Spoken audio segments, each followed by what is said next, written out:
On a souvent comparé la vie chrétienne à un combat, en raison des nombreuses iniquités et des vicissitudes de toutes sortes que le chrétien est appelé à affronter. Mais sur ce plan-là, le combat est encore peu de choses comparé à ce qu'il devient plus tard, quand la vie spirituelle s'est développée et que les adversaires ne sont plus tellement des choses, mais des personnes, des intelligences spirituelles, agissant pour le compte du prince des ténèbres et sous sa direction. Quiconque s'est laissé conduire par le Seigneur sans regarder en arrière sait ce que c'est que d'être aux prises avec cet adversaire-là. Nous n'avons pas à lutter contre la chair et le sang, dit Paul, mais contre les dominations, contre les autorités, contre les princes de ce monde de ténèbres, contre les esprits méchants dans les lieux célestes. Or, c'est la prière qui est le champ de bataille de cette lutte sans merci. C'est la prière qui décide de la victoire. C'est sur le terrain de la prière que les forces adverses sont heurtées de front et mises en déroute. Et parce qu'il en est ainsi, la vie de prière du croyant est et demeure l'objectif essentiel des attaques de l'ennemi. C'est sur ce point particulier qu'il concentre toute son attention et fait converger tous ses efforts. Toute sa stratégie, il la fait servir à emporter cette position-là, à la posséder, à la conserver. S'il peut s'arranger d'une façon ou d'une autre pour réduire à zéro notre vie de prière, il peut crier victoire. Il tient les clés de la situation. Il a eu raison des saints. Il a déjoué les intentions de Dieu. À combattre la prière et la vie de prière du croyant, l'ennemi met une énergie farouche, de l'acharnement, de la violence, de la ruse aussi.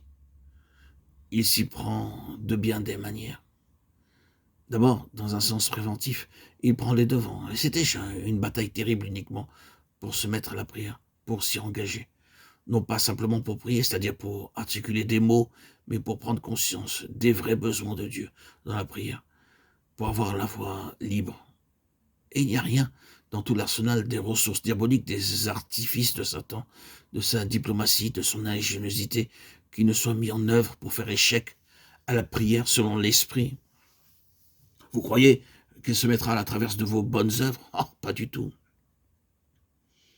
Il s'emploiera au contraire de toute sa force à stimuler votre activité pour le Seigneur. S'il peut en se faisant vous enlever les seuls moments que vous seriez tenté de consacrer à la prière. Peu lui importe que nous soyons occupés sans répit dans l'œuvre de Dieu, que nous prêchions 10 fois par semaine, et que nous ne quittions nos réunions que pour reprendre le fil interrompu d'une activité infatigable. Il sait bien qu'un travail pour le Seigneur qui n'est pas fondé sur une vie de prière spirituelle et triomphante ne donnera pas grand-chose à la longue et ne pourra finir que petitement. Nous ne craignons pas de le répéter. Notre beau zèle lui importe peu. Travaillez pour le Seigneur autant que vous le pouvez. Mais si vous laissez la prière de côté, vous ne ferez pas grand-chose de bon. Un des grands pièges de l'ennemi consiste à nous tenir si occupés, si affairés, si pressés par les choses de Dieu, que notre vie de prière, à force d'être bousculée, finit par s'en tirer comme elle peut, si tant est qu'elle s'en tire. Seigneur, je suis trop pris par ton œuvre pour trouver le temps de prier. Sachez-le bien, frères et sœurs en Christ, bien-aimés, chers amis, c'est là une excuse que le Seigneur n'acceptera jamais. Il y a dans ce domaine une bataille à livrer, dont la prière, notre vie de prière, est l'enjeu. Que faire alors, me direz-vous? Que faire? La chose qui me paraît nécessaire, c'est une attitude de principe, une détermination fondée sur la victoire de la croix, une décision de tenir coûte que coûte pour que la prière ait son compte. La croix du Seigneur Jésus, dans toute la plénitude de son efficacité, peut et doit intervenir ici. Il faut que l'ennemi abandonne la place et laisse le champ libre à la prière. Comme autrefois, Chama qui défendit seul contre une troupe de Philistins le champ de Lanti au milieu duquel il s'était campé jusqu'à ce que son épée eût raison de ses adversaires. Défendons notre terrain.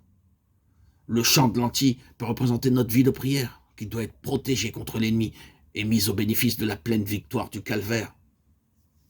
Oui, l'ennemi fait véritablement tout ce qu'il peut pour faire échec à la prière. Et il y a une phase de la bataille de notre côté qui a pour objectif de faire la place nette en vue de la prière. Oh, frères et sœurs en Christ bien-aimés, nous n'avons ici fait qu'effleurer le sujet sur l'importance de la prière. Mais ce que nous avons dit est extrêmement important. Nous pourrions continuer et faire voir que si l'ennemi ne réussit pas à empêcher la prière, il mettra tout en œuvre pour l'interrompre. Et s'il ne peut l'interrompre, il s'efforcera après coup d'en limiter les effets. À nous, frères et sœurs en Christ, chers amis, auditeurs, auditrices, bien-aimés, à nous de veiller. Dieu nous garde de mettre à cela de la négligence et de prendre à la légère une responsabilité aussi sérieuse.